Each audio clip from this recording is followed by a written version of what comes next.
उत्तराखंड के उत्तरकाशी में निर्माणाधीन सुरंग का हिस्सा ढहने के कारण फंसे 41 मजदूरों को आखिरकार 17 दिनों की मशक्कत के बाद सुरक्षित निकाल लिया गया है। दिवाली के बाद से ही पूरे देश की निगाहें सिलक्यारा में बन रही इस सुरंग पर टिकी थीं। स्थानीय से लेकर अंतर्राष्ट्रीय मीडिया भी लगातार इस मामले को कवर कर रहा था। इस बचाव अभियान का सबसे मुश्किल हिस्सा था आखिर के 10 से 12 मीटर में खुदाई करके रास्ता बनाना, और इसमें अहम भूमिका निभाई रेड होल माइनर्स ने।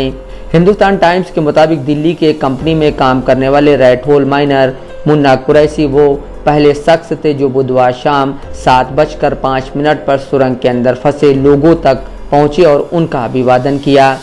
मुन्ना उन खदान कर्मियों में से एक थे जो टेंचलेस इंजीनियरिंग सर्विसेज कंपनी के लिए दिल्ली की सीवर और पानी के पाइपों को साफ करने का काम करते हैं। बचे हुए 12 मीटर से मलबा हटाने के लिए उन्हें सोमवार को सिलक्यारा लाया गया था।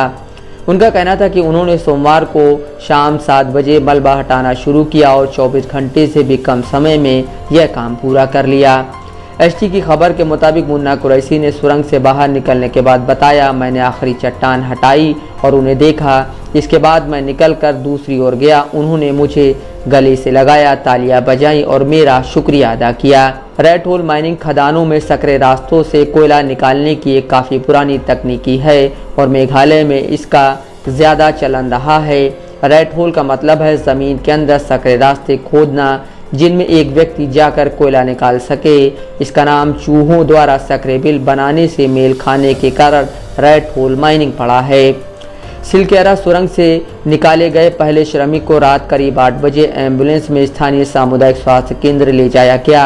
मुन्ना कुरैशी ने कहा कि रेड होल माइनर्स लगातार पत्थरों से भरे मलबे को हटा रहे थे। उन्होंने कहा, मैं अपनी खुशी जाहिर नहीं कर सकता। मैंने अपने साथी मजदूरों के लिए यह काम किया है।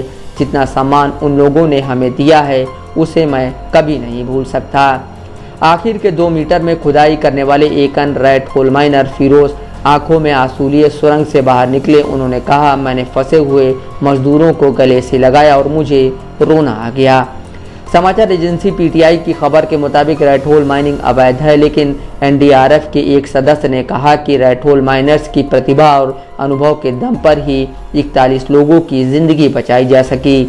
नेशनल ग्रीन ट्रिब्यूनल ने 2014 में 3 से 4 फुट ऊंची सुरंगें बनाने वाली रेड होल माइनिंग तकनीक के माध्यम से मेघालय में कोयले की माइनिंग पर रोक लगा दी थी।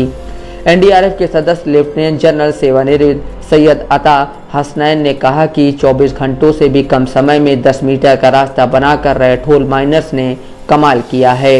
उन्होंने मीडिया से बात करते हुए कहा था, भले ही रेड होल माइनिंग अवैध हो, लेकिन माइनर्स के टैलेंट और एक्सपीरियंस और उनकी क्षमताओं को इस्तेमाल किया जा रहा है। नफीस अहमद, दस्तक लाइव न्यूज़।